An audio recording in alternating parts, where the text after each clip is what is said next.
Ayan na, oh. Ganda na ng gate, oh. Kinabit na, oh. Ah, kinabit na yung gate, oh. Ah, kinabit na yung gate, oh. Kasi isang gabi, pinasok yung... May pinasok dito? Saan? Bahay mo yan? Oo, yung business namin. Oh, kinuha lahat? Nakatira. Walang natira?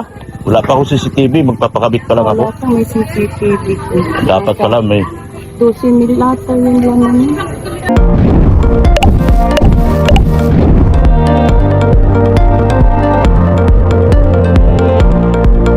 Naku nga, delikado pala sa lugar nila Viancy.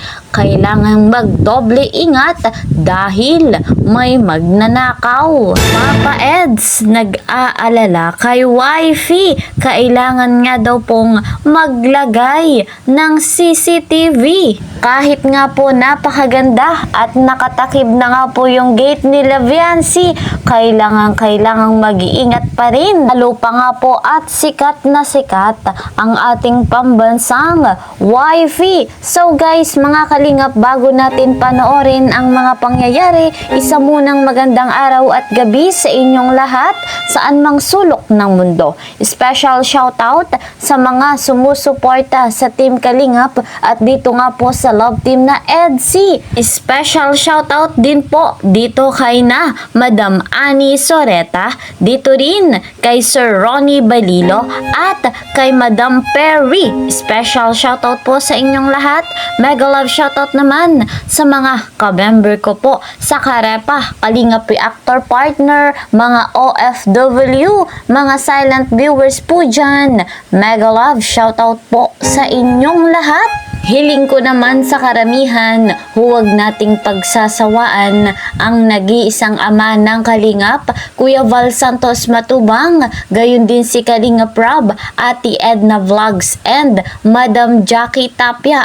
Patuloy nga po nating panoorin yung kanilang vlogs, ating tangkilikin sapagkat deserve po nila iyon, lalo pa nga po at napakabuti ng kanilang puso, napakarami pa ng kanilang nais matulungan, mabigyan ng pabahay, scholarship at financial assistance. Sa inyong lahat, ako pong inyong lingkod, Kalingap Kel, ay patuloy nga po na sa inyo'y naglalambing at humihingi ng suporta. Sa bago pa nga po sa aking munting channel, please po subscribe, like and share my videos at para naman lagi kayong updated. Huwag niyong kakalimutan, click the notification bell. Narito na mga kalingap, ang ating topic ngayon. Atin munang saksihan ang napakagandang gate nila Viancy. Narito at panoorin natin. Credit to the owner of this video, Dr. Love. Ayan na, oh. Ganda na ng gate, oh. Kinabit na, oh. Ah, kinabit na yung gate, oh. Ah, kinabit na yung gate, oh. Hindi na makalabas si Tiko dito. Paano si Tiko? Ayan, oh. Ayan, oh. Oh. Ganda ng gate. Yan ang kinabit na nila. Yan, kinabit na yung gate. Yan, bili kay Yelo. Ice for sale. Ice. Uy, dito si Tiko. Uy, Tiko, wala ka na. Hindi na ka makadaan. Ah.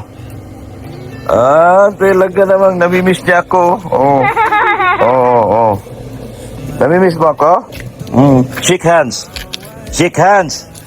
Shake hands. So ayan nga po mga kalingap, kapansin-pansin, napakaganda ng gate nila Viancy. Maraming salamat nga po kay Madam Annalyn Rowlandson. At syempre sa iba pang mga sponsor ni Viancy kung saan sila nga po ay nag-ambag-ambag para magkaroon ng napakagandang bahay. Ito nga po ang ating pambansang wifey. Subalit sa kabila ng napakagandang gate, mas mainam sigurong mayroon pa ring CCTV dito nga po sa bahay ni Viancy dahil nakakabahala sa nangyari nga po sa kabarangay nila Viancy. Eto guys ating panoorin kung saan ang isang ginang ay nanakawan doon nga po sa kanyang business na piso wifi. Napakalaki rin ng nakuha sa kanya. Eto nga po at panoorin natin.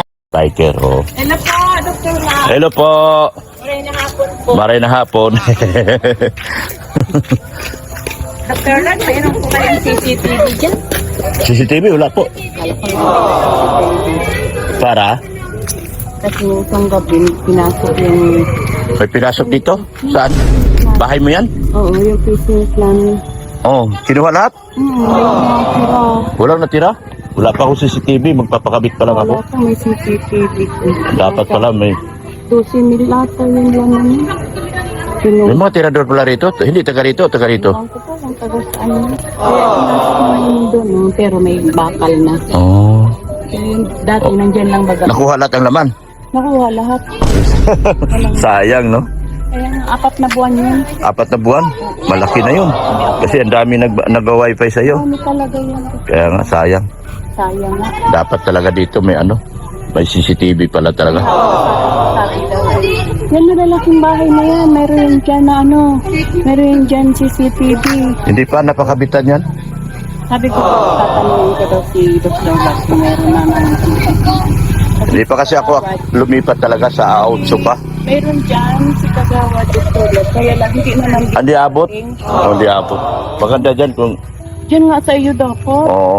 Sige, Dapat na. palagyan ko yan. CCTV para makita. Meron pala mga luko-luko Pag dito paggabi. Oo. Sa pating dito. Oo.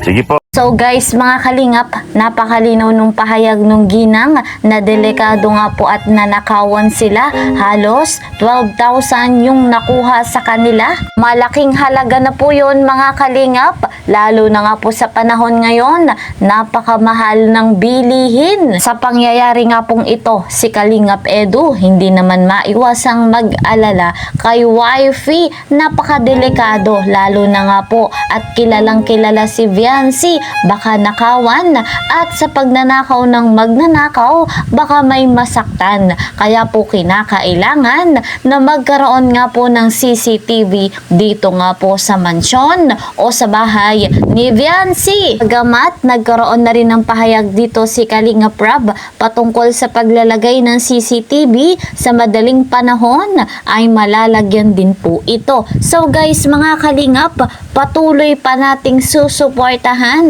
ang love team na EDSI, lalo pa nga po't patuloy na naghahatid sa atin ng kilig at saya, pati na rin ng good vibes, lalo pa nga po at nalalapit na ang 18th birthday ni Viancy, kung saan ito nga po ay isang big event at napakaraming pasabog. Abangan nga po natin. So guys, hanggang dito na lamang. See you po sa next video. Bye bye!